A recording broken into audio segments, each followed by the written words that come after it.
There.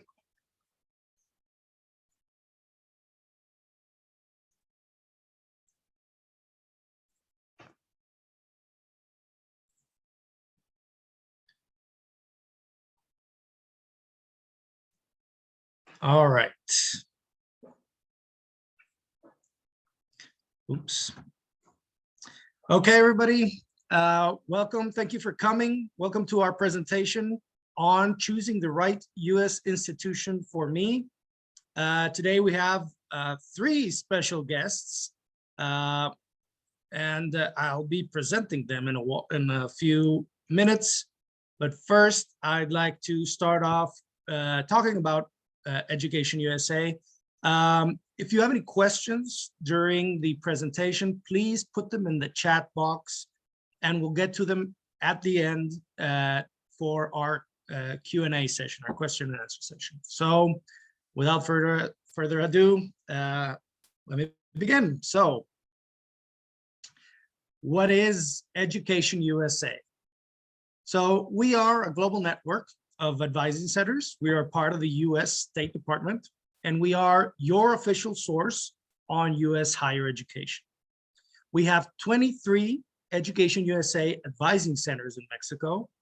One is here in Monterrey at Relaciones Culturales. And we give free access to introductory information on U.S. study. Our target market are higher education institutions, students, governments, and NGOs. And our mission is to give accurate, comprehensive, and current information about the full range of accredited U.S. higher education institutions. So what do we do at Education USA? So what we do, we divide our services into three parts. We have in-center, outreach, and virtual. In-center is everything we do here at our center. And I should mention that we've been going on virtual for a long time, but starting January, we are going fully in person. So if anyone wants to have any advising sessions in person, you can do so. You can ask for them as well. So everything we do in center is what we put in that category as in center. So we do information center sessions such as this one. We get one-on-one sessions, advising sessions. We have workshops, and we have our official materials and guides for studying in the United States. Outreach is when we go out of our center, usually visiting other schools here in our region. So what do we do for outreach? We give info sessions as well at local educational institutions. We give workshops, and we participate in mobility fairs. And we are keeping our virtual component, where we will also be giving one-on-one virtual sessions, webinars such as this one, fairs, and seminars.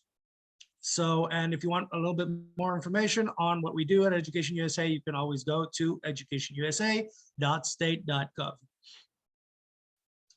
So here at Education USA, we divide the admissions process into 5 steps. So the first step is to research your options. This is, I should mention, we can help you throughout each and every one of these 5 steps. Researching your options is looking for your best, what we call the best fit for you. We're finding a school, a university, or college that is the best fit for your needs. Number 2 is financing your studies. So planning, making a budget, planning on how to pay for your studies. And if you're going to need financial aid, plan that as well. Step number 3 is to complete your application. So this includes writing essays, you're studying and presenting your English exam, your English proficiency exam, admissions test, asking for recommendation letters, your transcript, your resume or CV, et cetera, et cetera, et cetera. Step number 4 is applying for your visa. Once you get your acceptance letter, you can apply for your visa. And step number 5 is to prepare for your departure. Here, what we do at Education USA is we give what we call PDOs, pre-departure orientations, where we can prepare you basically for what's to come once you arrive in the United States. All right, so now we will begin with our presentation. I'd like to introduce Jim Crawley from Hope College, Roderick Malcolm from Kalamazoo College, and Tara Brown from Calvin University. They're going to be taking it from here. So Jim, go ahead. Great. Thanks, Daniel. It is so good to be with you all today. And we're going to really talk about number 1 from the two screens ago that Daniel showed you, the choosing the college or researching the college section. We're kind of going to talk about that today. My name is Jim Crawley. I'm the Director of Global Recruitment at Hope College in Holland, Michigan. I'll tell you a little bit more about Hope at the end of the presentation. But let's go on to the next screen and I'll tell you kind of the points that we're going to cover in this presentation. So we'll look at, why do students study in the USA? People have different reasons. We'll talk about some of those. We're also going to look at what are the types of schools and the types of manners of studying, like which direction can you go with your study in the US? I think another important thing that everybody needs to look at is really internally, what's important to you? Like, why are you doing this? Why are you studying in the US? Why are you picking this particular major? What factors are important about this search? And so we'll try to highlight some factors that we found to be pretty important to some of our applicants that we've encountered through the years.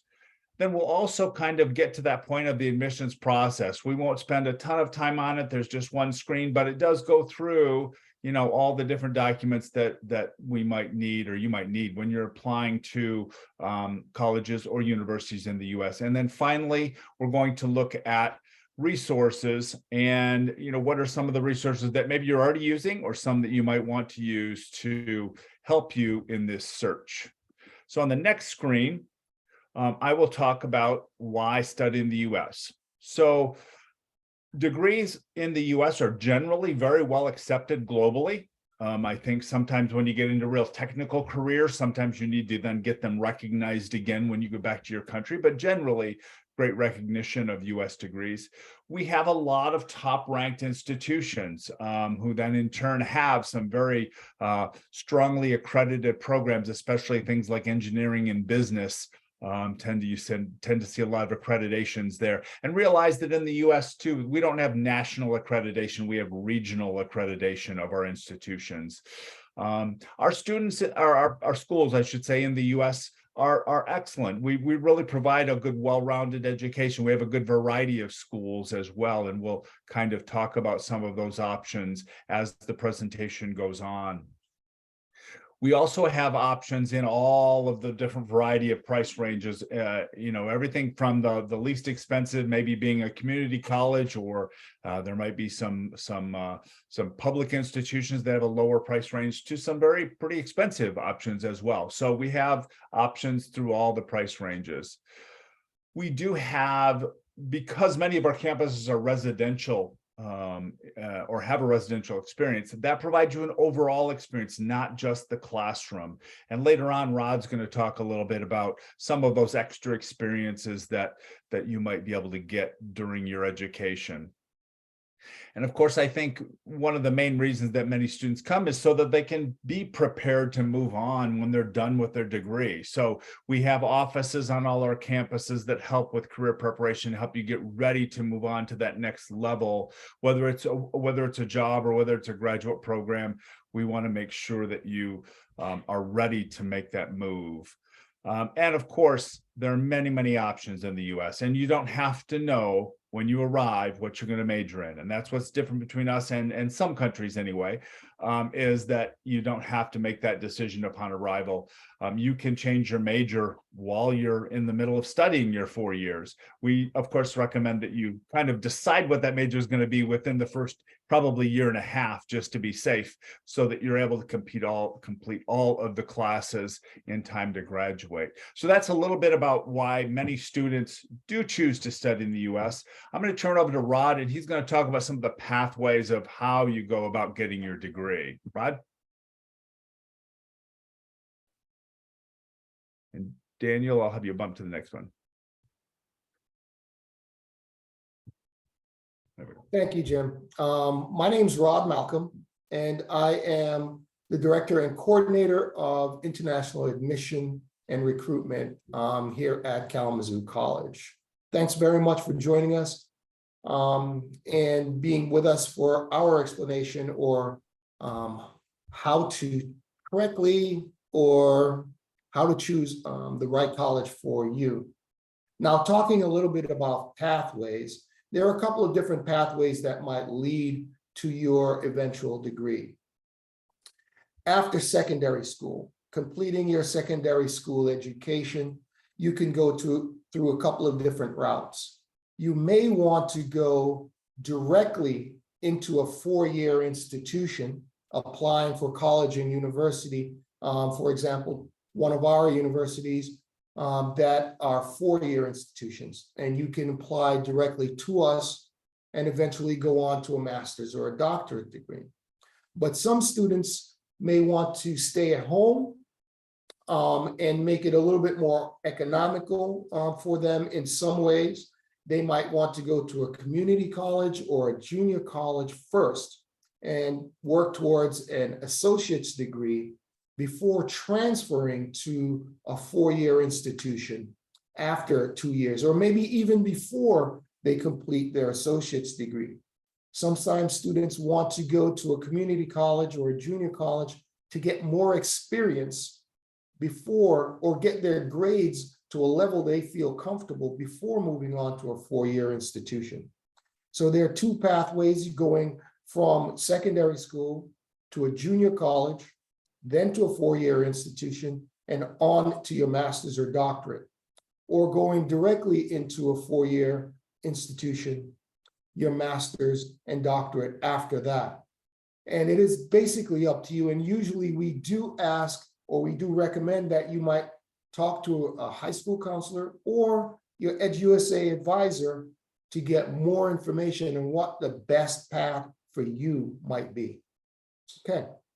Great. Just to tag on to what Rod just said, he made some great points about these two pathways. Don't forget too that another reason you might choose community college is also it's less expensive. So Rod certainly talked about that academic, preparing yourself academic. Maybe you're not ready for a four-year school. That happens all the time. It happens to US students as well. Financial might be another reason because it tends to be less expensive.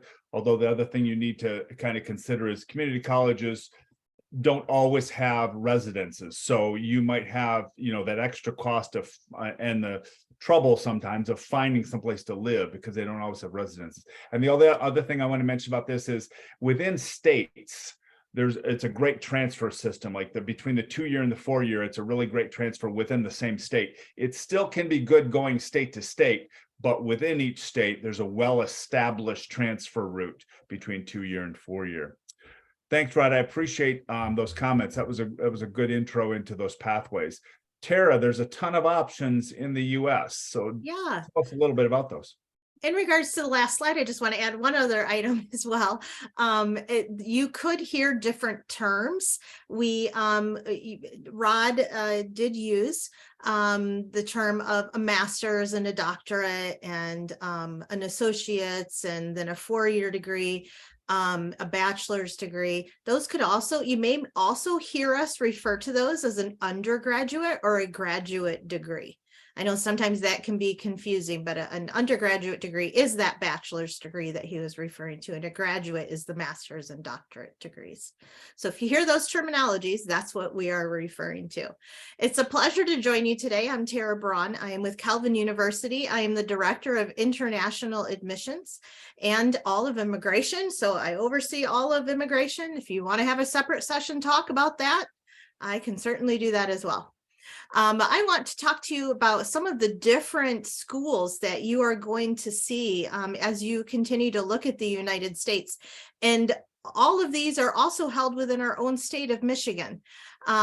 So there, you could see the difference between like a college and a university, and you may be wondering why some institutions are being called a college and some institutions are being called a university. Typically, a university will have some of those grad degrees, but you will see some colleges, some schools that are termed as colleges. Doesn't necessarily mean that they are any less academically rigorous.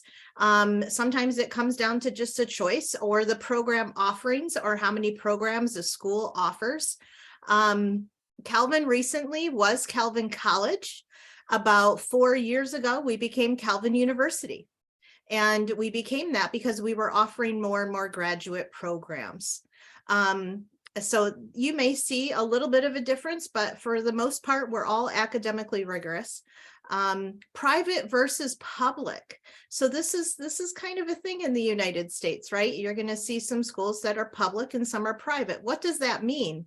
Public schools do get funding from the state. They get additional funding from the state. And they have, I guess, more control over their fund, not the public, the privates have more control over their funds. But the public schools, you will see maybe at times a little bit larger than a private. Some of the differences may also be between a public and a private. Sometimes the public schools will have a larger classroom size than the private schools. You will typically see a smaller ratio of students to faculty or students to advisor. Same thing with a community college. You will see a smaller class size typically at a private school compared to a public school. Now, Rod had mentioned the community junior and technical colleges. These are 2-year associate degree programs. Those are also ones that you can attend at possibly a lesser rate and then transfer into one of the public or private schools that hold bachelor's or master's degrees. Throughout the US, you may see the word co-ed or versus single sex. There are going to be some schools in the United States that are strictly for men or strictly for women. Most of the schools will be co-ed, but there are still a few that would be gender related. And then, as I mentioned, one of the differences between the public and the private schools and then in the community colleges are going to be possibly some of the class sizes and some of the number of students that are actually on the campus. So as you're looking at a school, you're going to want to really think, under what condition do you learn best?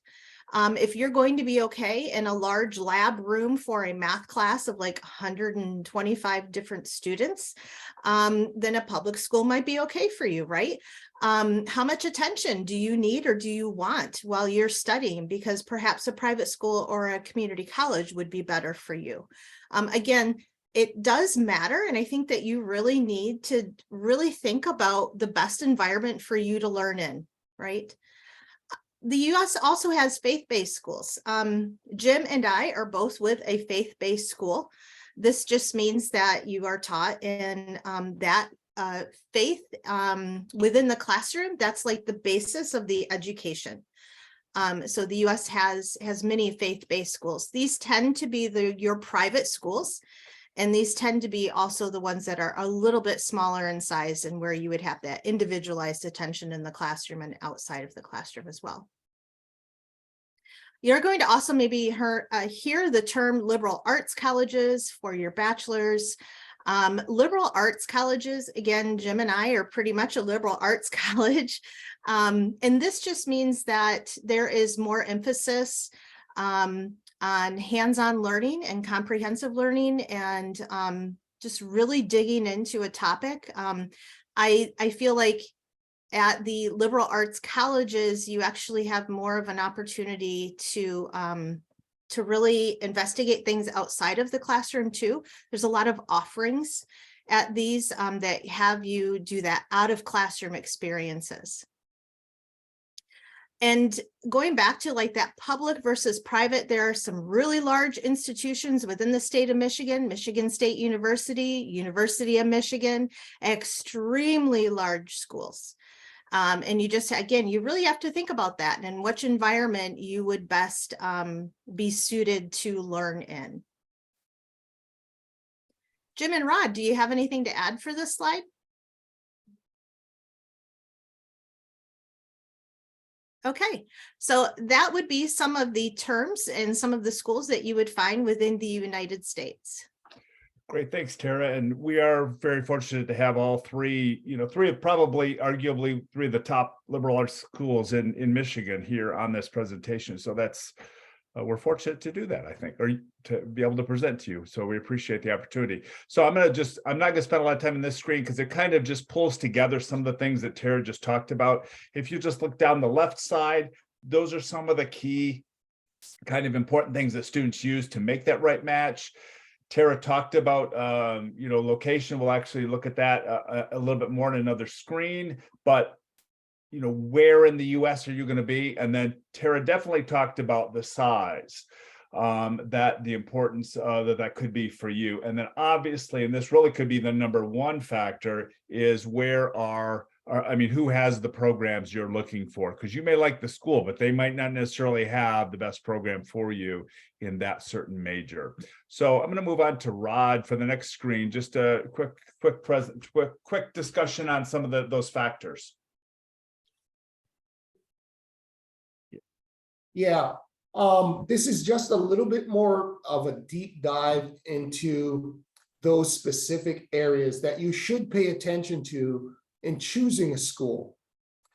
You want to make sure that you are academically prepared for the school that you're looking at, because all of the different places, may have their own set of criteria that they're looking for and looking at when you are applying to a different institution.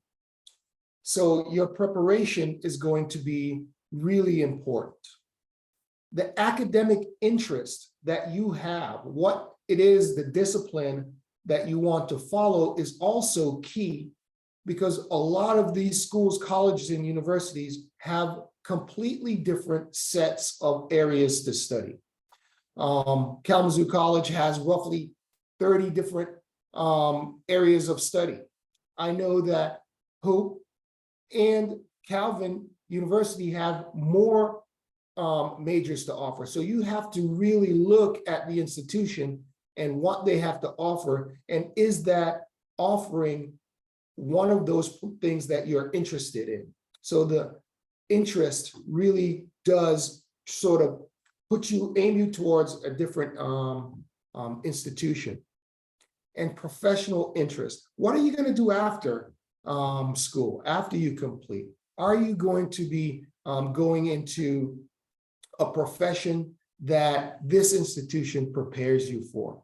And Jim mentioned experiential education, all those things that are outside of your academic interests. all of our schools, being small liberal arts and science institutions, prepares you well outside of the classrooms, getting your hands dirty and getting you experiences outside the classroom in internships and things such as that.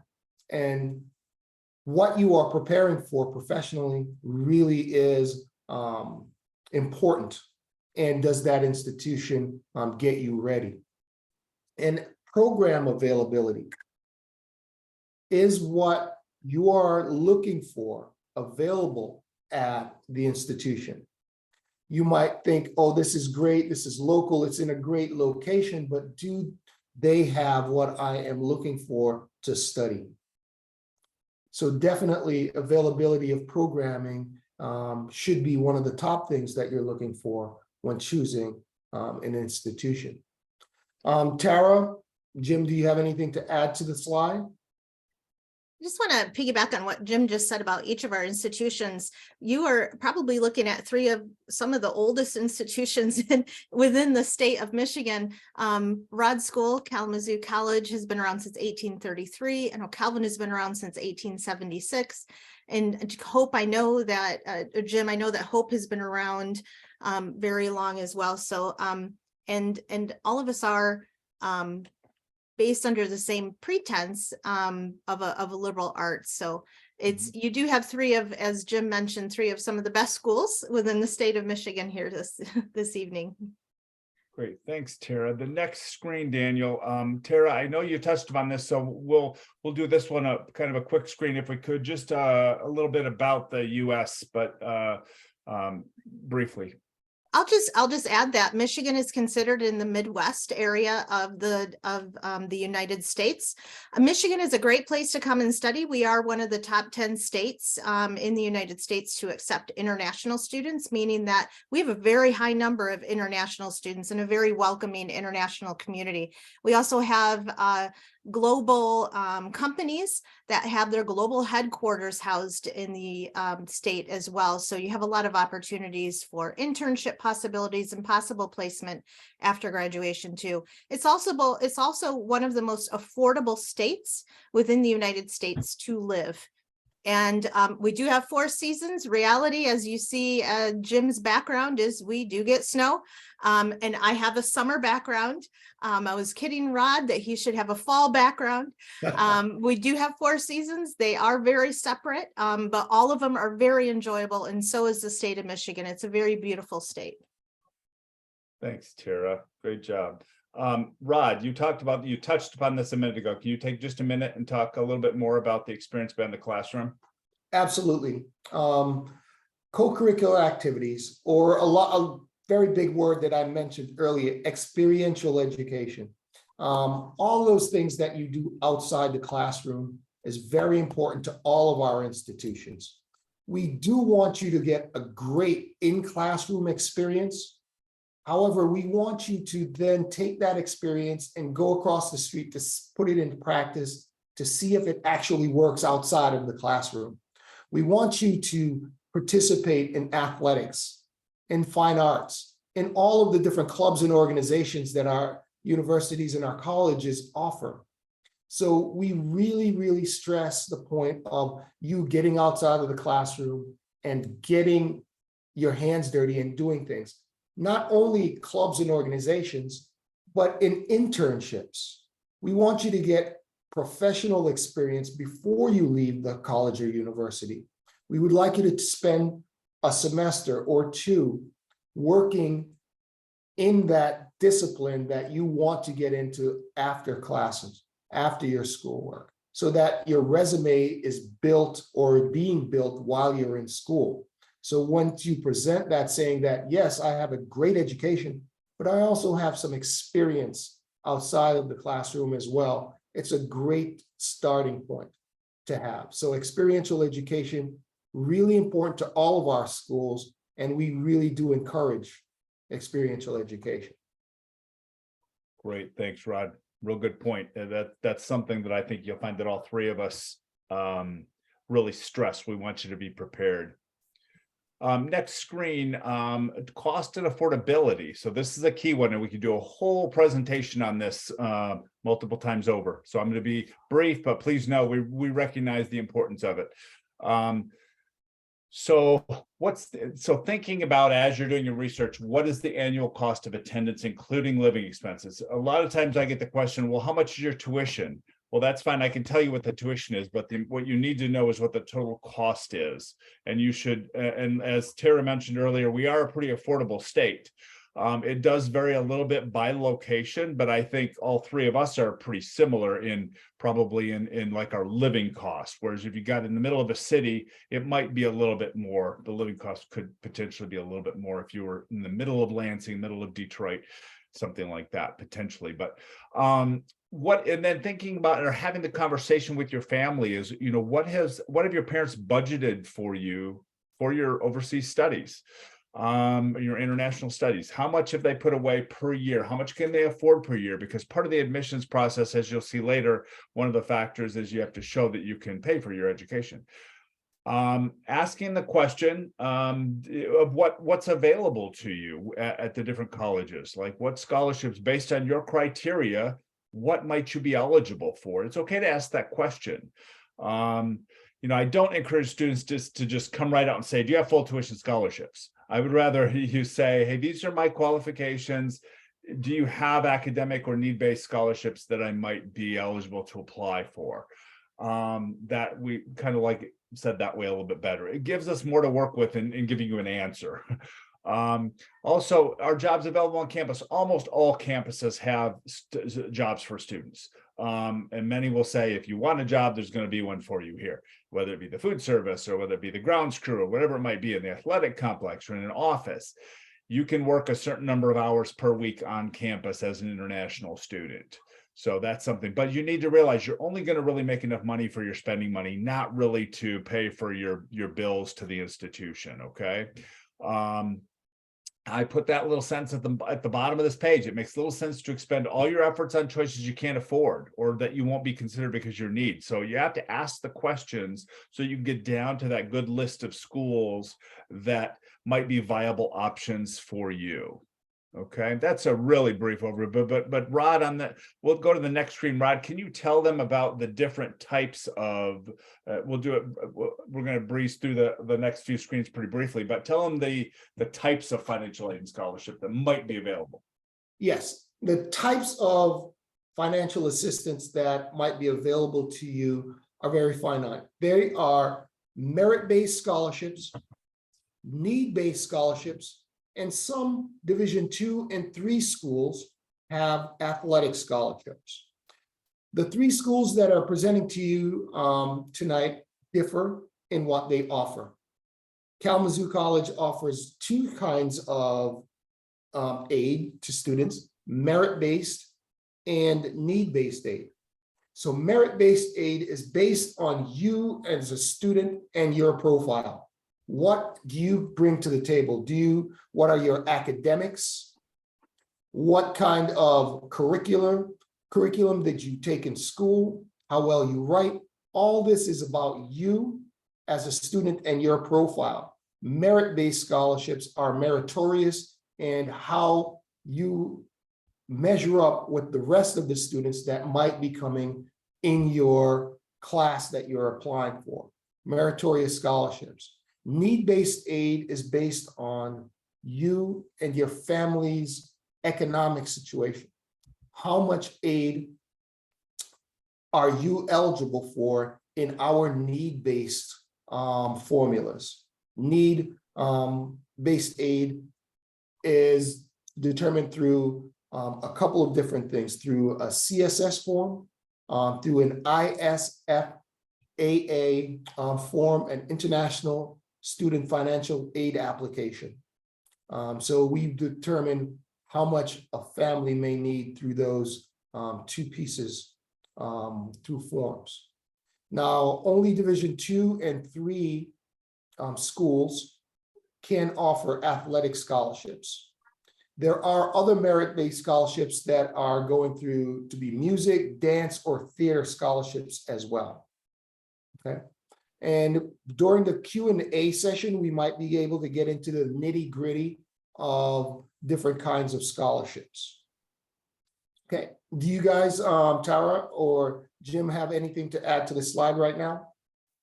Just on the last point with non-academic merit, the fine arts, just be aware that there are deadlines. You can't wait till the last minute to apply for those. I think most of our deadlines probably are approaching pretty quickly if they haven't already passed.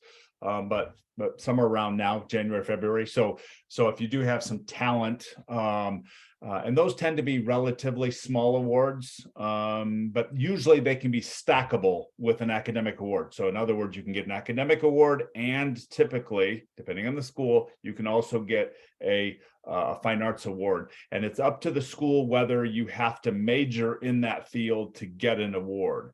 Some will say you just need to participate, but you don't need to major. It depends on the school. So another question you need to ask if you have some kind of non-academic or fine arts talent that you might want to see if there's a scholarship available there.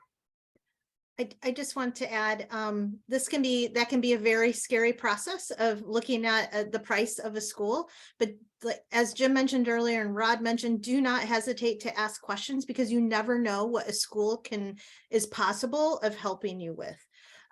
So just don't ever get caught up in the initial cost of a school, because there's usually something that we have that can help you afford that. Thanks, Tara. Can you go ahead and go through these items that would be part of the application file? Sure. So another confusing item, right, is how do I apply, or what documents do I need? And so this is going to vary from school to school. I bet you it varies from the 3 schools that you see here on what an institution is going to ask or expect you to submit when you apply at a school. So some of the common ways that you can apply is through the common application or through the institution's application itself. So all of us have our own application that you can also submit.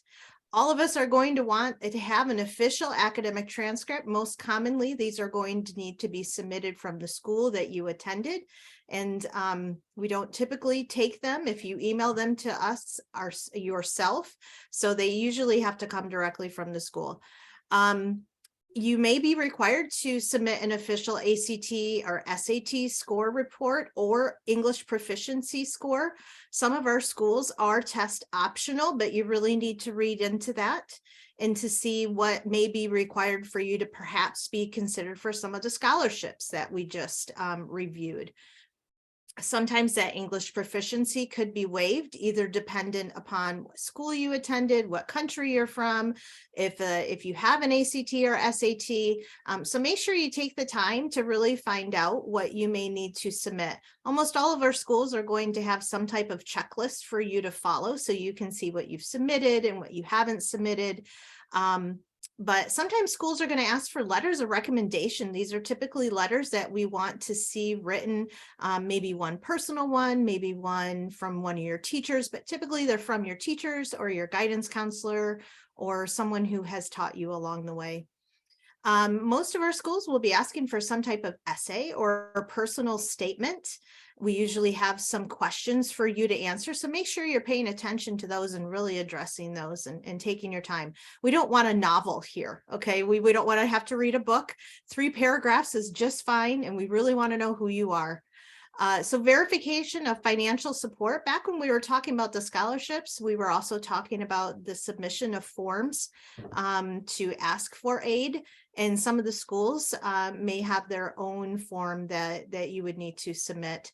But on top of that, you also may be asked at the time of application to submit an income statement and a bank statement on your parents or yourself. And this is to either be used for financial aid processing or immigration eventually. So those are some of the documents that you may see that a school is going to possibly be requiring you to submit, and that can vary from school to school. Great, Tara. And I just want to reiterate what she said early in the screen. Even if a school is SAT or ACT optional, it may still be required for a scholarship. And she highlighted that, and I just wanted to stress it because sometimes we just see test optional and you don't take it, but it might still be required for a scholarship or to enhance a scholarship, and that's school by school.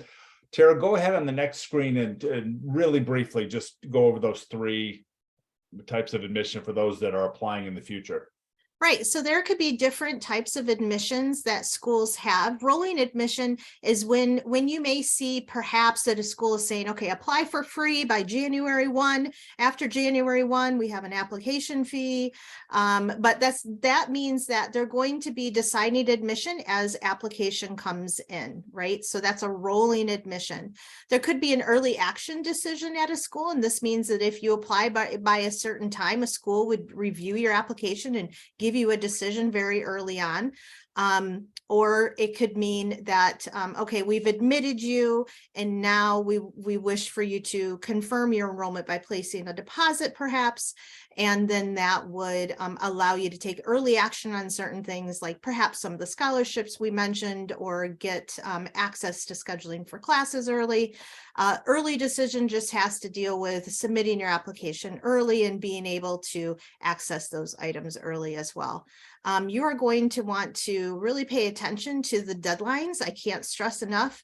Deadlines, make sure that you are keeping track as you apply at different schools, what they are. Typically, we are all pretty similar. And especially with scholarships, it's usually that February 1 is the date. But when it comes to application, you are going to want to pay attention to when you can apply for free, or is their application free all the time? Or if there's early action or early decision deadline. So I would suggest you keep a calendar and you are keeping track of, if you're applying at multiple schools, you keep track of when their deadlines are. I can't stress again how important it is to keep those deadlines. Most of our systems will just cut you off on that date, right? And you can't get back in on certain items. So Rod and Jim, do you have anything to add? Yes, just one thing on the early decision area that you mentioned, that Tara mentioned.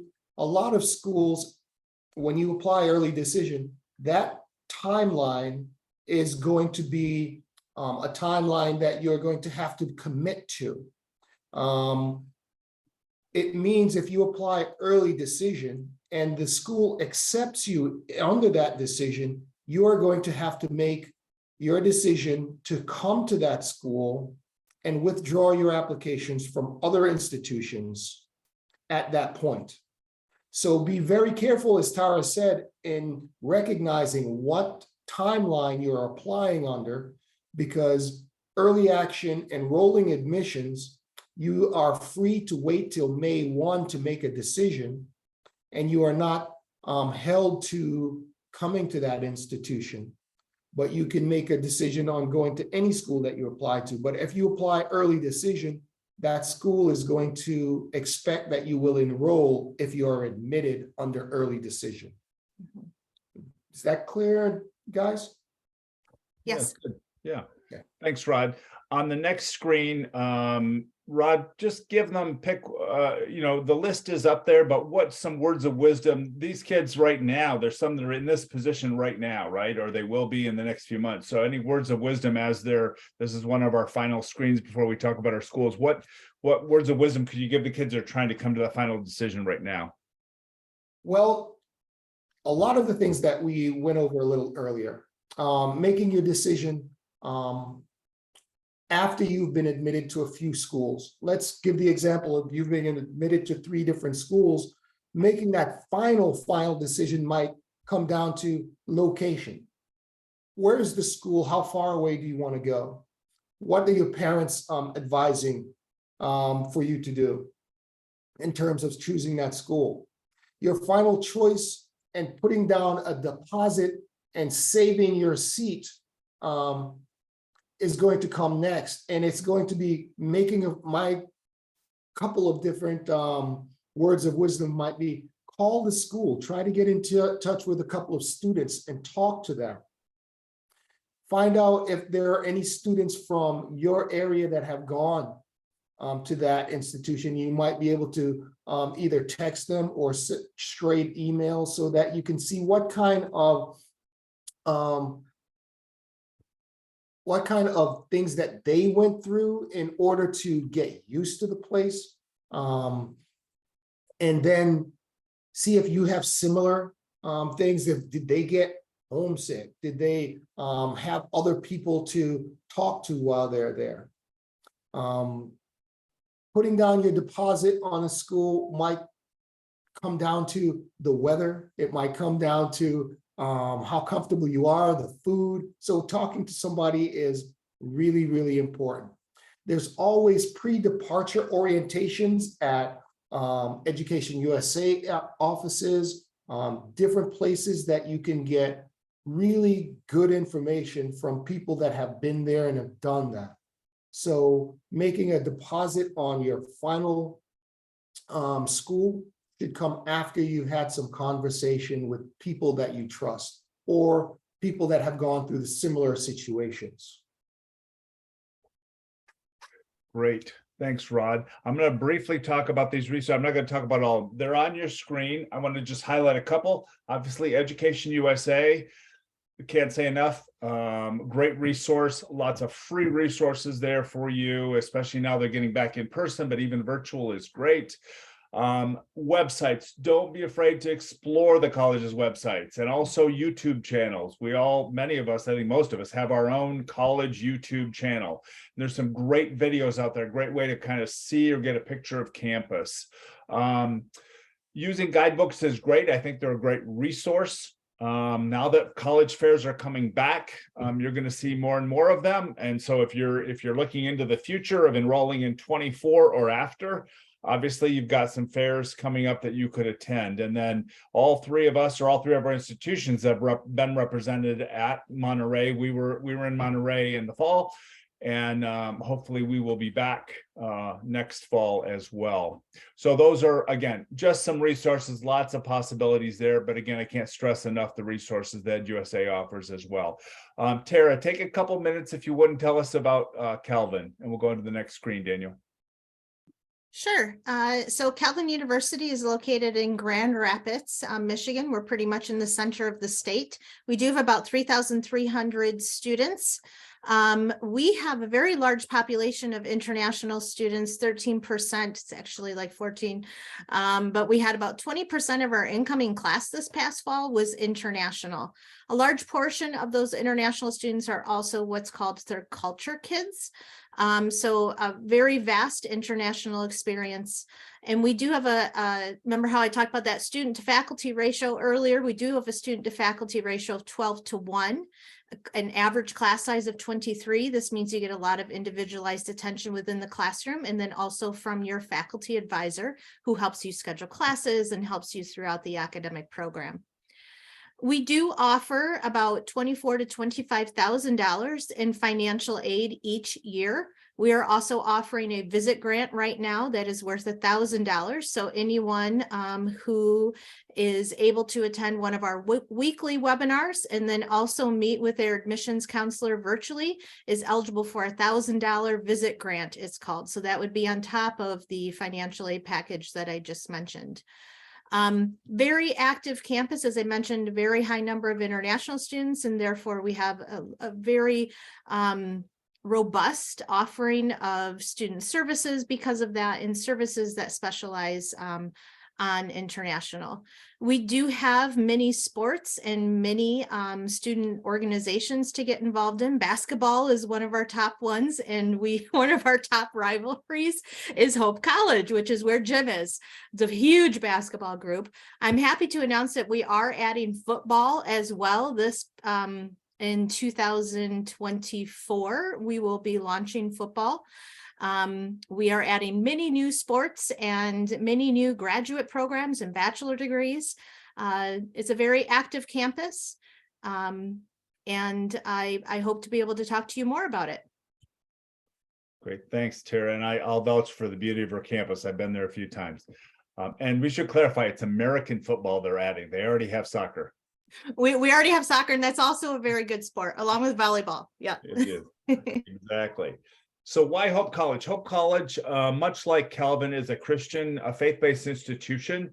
That doesn't mean you have to be Christian to go to Hope. We welcome students of all faiths, all backgrounds, all nationalities. Anyone that qualifies for admission, we want to certainly have you consider Hope College.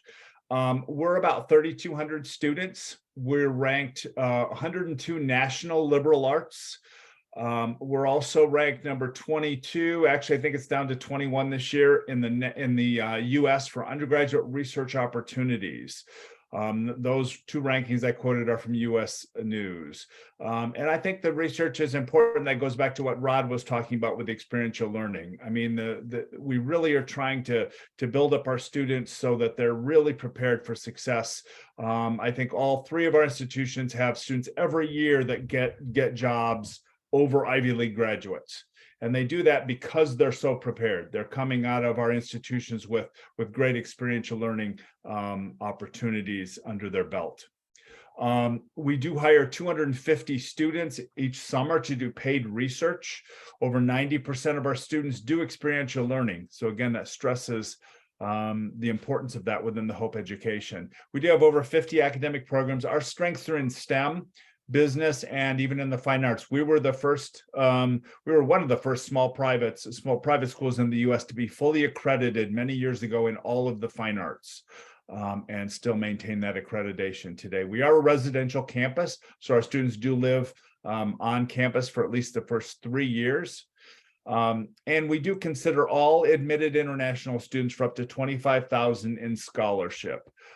We do also have a full tuition competition. It is done for this year, for the fall of 23, but will open again for the fall of 24 if you're looking into the future. And that is primarily first academic based, and then to get into the scholarship, and then there's an interview where the actual selections are made. So I'd be happy to tell you more about that at another time, but that's a little bit about Hope. Rod, how about telling us a little bit about Kalamazoo? Okay, I'll be very brief, a little bit about Kalamazoo, and you can read a lot of it on the slide. But Kalamazoo College, being one of the oldest university colleges in the US, makes us very traditional, have a lot of different traditions on campus. We have roughly about 1,500 students that come from about 40 different states and about 33 different countries. We do also have, like the other two institutions, a very small student to teacher ratio, 13:1. So you get to be a part of your own education at K College. And 98% of our students do receive some form of scholarship or financial aid. Our merit-based scholarships range from $30,000 to $42,000 a year. And then on top of that, you can apply for need-based aid. We have in our population roughly about 34% domestic students of color, and about 8% of our population is international. So we have a great mixture of kids on campus at all the time. So K is really, really high on experiential education through its K plan. We have a very flexible curriculum. We also make sure that all of our students have internships before they leave. We also have a career and professional development department that all of our students work to get jobs lined up before leaving. We also have a mandatory area that we do have, that experiential education is mandatory within the curriculum. So all students must complete a thesis during their 4th year before leaving. So they do get that hands-on piece automatically through our curriculum. And definitely in financial aid, we have merit-based, need-based offers, but also 2 full tuition scholarships for international students each year. Full tuition does mean tuition only and not room and board, but full tuition. And that competition is for international students only, and it incorporates an interview as well. So please, at a different time, contact us, and we'll talk about Kalamazoo College in depth. Great, thanks, Rod and Tara. So you have our contact information on the screen now. Feel free to copy it down. Feel free, as Rod said, to reach out to us. I don't know that we have any questions in the chat box, but have you gotten any, Daniel, or does anybody that's online want to post anything, or maybe even come on screen? I'm not sure if that's allowed, but yeah, let us know what question you have of us individually or in general. We're open to any questions. Thanks, Jim. We don't have any questions at the moment. Does anybody have a question that would like to be answered by any one of us? If you do, please do go ahead and write it in the chat box and we will answer it. And if not, we did a really good job. Good job. Yeah. maybe while they're thinking about their questions, I want to just quickly talk about our Opportunity Funds program. This is a type of scholarship that we give out from Education USA. It provides economic support to highly qualified students. What it does is it covers upfront costs of applying for an undergraduate or graduate program. So anything, most of the things that'll cost, well, that you'll have to pay for while applying to a university or college in the United States, it will cover. So for example, it'll cover testing, it'll cover application fees, airfare, and translations, and studying for your tests. All of that is covered under the Opportunity Funds program. It does not cover tuition, housing, health insurance, books. So basically, once you arrive in the United States, Opportunity Funds is done with their coverage. We cover everything that comes before going to the United States while applying to a university. It does not apply for medicine, veterinary, and odontology fields. STEM fields have a priority, and the application deadline is upcoming. It's coming up at it's on February 13th of this year, so soon. So if you are interested in applying for this scholarship, please visit our websites. Up here we have bit.ly/opportunitymex, and you can find the information for the scholarship. We do have one question.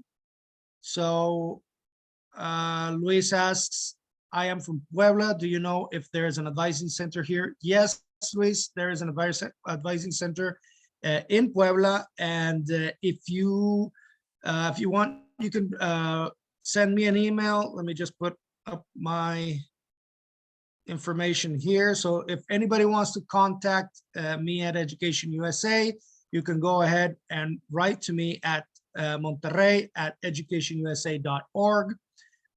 Please make sure and follow us on social media because we're constantly putting up information on the admissions process, on special opportunities like scholarships, financial aid. We also tell you about all of these webinars we're having, not just here in Monterrey, in our whole country, that you can participate in for free. All of our services, again, are for free. And down here you have a link to our digital resource page. So Luis, again, to answer your question, yes, please write to me to monterrey@educationusa.org, and I will contact your advisor from Puebla.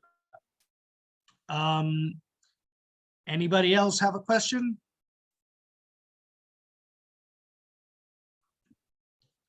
You're very welcome, Luis. Well, I guess, yes, I think so. I think everything was very clear. It was a great job from this team. Jim, Roderick, Tara, thank you very, very much. Very informative session. And yes, I hope I'll see you soon again, and we can have another one of these webinars. Thanks, everybody. Thanks for the opportunity, Daniel. Thank you.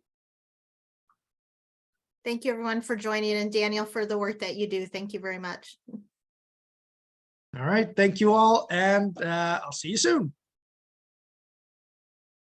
Bye-bye.